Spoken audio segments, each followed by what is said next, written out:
hands on 5, but could only keep 2 of them because they have to be 50 centimeters long. Otherwise, they go back in the sea to get bigger.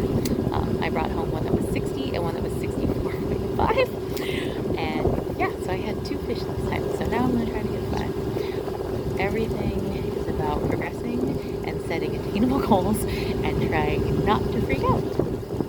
And also freeze your butt off because cold snap after 2 weeks of summer. It's fine. It's 10 Celsius today and it's very overcast and probably raining. Yeah, so I have on like 3 coats. We adapt. We make it work. It will be fine. Twice I have caught something so big it has snapped my line. It snapped 30-pound test and this time it bit through 100-pound test line. What's happening? Because it keeps happening, I have 2 rods set up because a backup is good if that keeps happening. Ah! I have no idea what's going on, but I've hooked 2 things that were so big that they stole almost all of my tackle. The first one stole all of my tackle and broke a 30-pound test line that I was using as a leader before it came to 50-pound braid, and it was just gone. And then the second thing I hooked bit through a 150-pound test line that had my lures on it. I might have caught 2 seals today. That is definitely not the goal. I'm glad that they are back in the sea. But yeah, this is exciting and unexpected, and you never know what will happen. But you just keep trying. Fishing. Well, I did not catch the fish. But that's okay. I might have caught 2 seals and they stole all of my tackle. It's fine. All of this is a way to get out of your head, to focus on a task, a repetitive task. It's like meditation. Other people do yoga. I go fishing. And at the end of fishing, you might have dinner. But I brought bait and I brought my rig to go fishing on the docks in case this happened.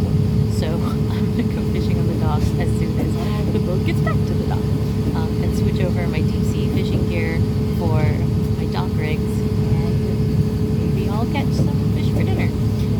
Still the goal. I actually did catch a cod from the dock. It was too small to keep. They have to be 39 centimeters deep, and it was maybe 15. I don't remember. It was very small for a cod, and so I put it back in the sea. But I have caught cod from the docks before. Not impossible. It was just about perseverance and trying and hoping for the best. And if you succeed, awesome. If you don't, it's okay. Today was a little expensive because I lost like 300 sec worth of tackle, which is like $30. But like I've used it before. It's not the first time. And I've caught cod before on it. So I know that it works.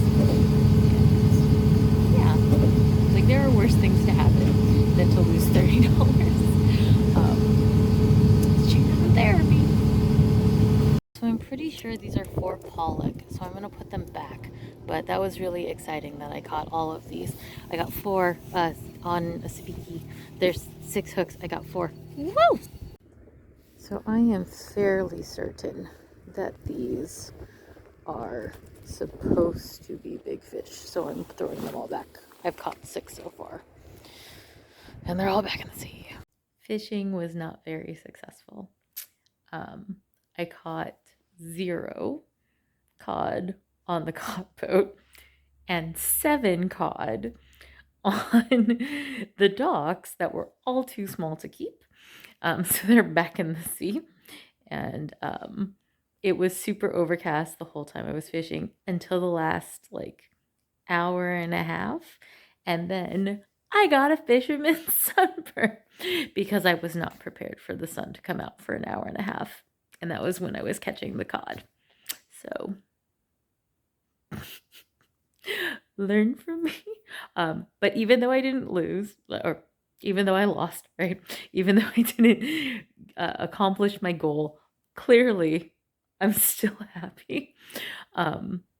and in a good place and very relaxed. And it is one of those things that is like weirdly peaceful and like super exciting when you get a fish, and to like know that like you're progressively getting better, like for me, is huge. And also just like getting good at accepting failure and defeat and knowing that some things are beyond your control, and like the world doesn't end.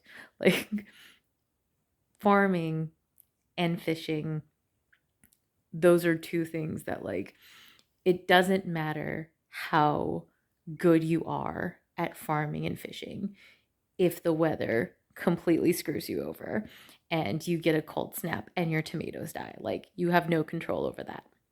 And so you either adapt or you have backup plans. Like both of these F's um, are about adaptation and learning and progression and getting cool with failing, because failure does not mean that you will never succeed, right? Like it isn't the end. It isn't a permanent state. You may fail at one thing and then succeed at something else because like okay, your tomatoes died, but now you have space to plant peas and then you'll have peas for winter, right? Like there are all these different things that can happen as long as you're willing to adapt and change and accept that if there's no fish in the sea, you're not going to catch the fish. Maybe you'll catch a seal. I have no idea what I caught. I've none whatsoever. And then, of course, catch 7 cod when the limit is 5, but none of them are keepers. So, like, that's the most cod fish I've caught in a day. Prior to this, my record was 6 in one day, and only 2 of them were keepers. This I had 0 keepers, but 7 caught in a day, and that's the first time I've ever caught 4 fish at one time. Like, that's ridiculous. So, like, while I didn't achieve the goal I set out to, I achieved another goal that I hadn't, like, it's on my list of goals to achieve, but it wasn't one that I had on the list for today, because the idea of getting 4 codfish on a sabiki rod is ridiculous because the hook is like this big. But it is the most proof that small hooks will catch big fish. When I was out fishing, I think my hooks were too big because I kept getting bites, but like not committing. And so when the hook is too large, a smaller fish can't get it in their mouth. So it's entirely possible that I did get like some very monster cods and they were just enormous and still in the sea. But I honestly don't think that I caught like 100-pound cod. That seems ridiculous to me. I think it is more likely I caught a seal or a shark. But yeah, just looking at the mistakes that you've made in the past, learning from them for the next time, and progressively you will get closer to achieving the goal. There is no such thing as perfection. I don't believe in it, because we can always grow. We can always get better. And someday I'll remember to wear sunscreen.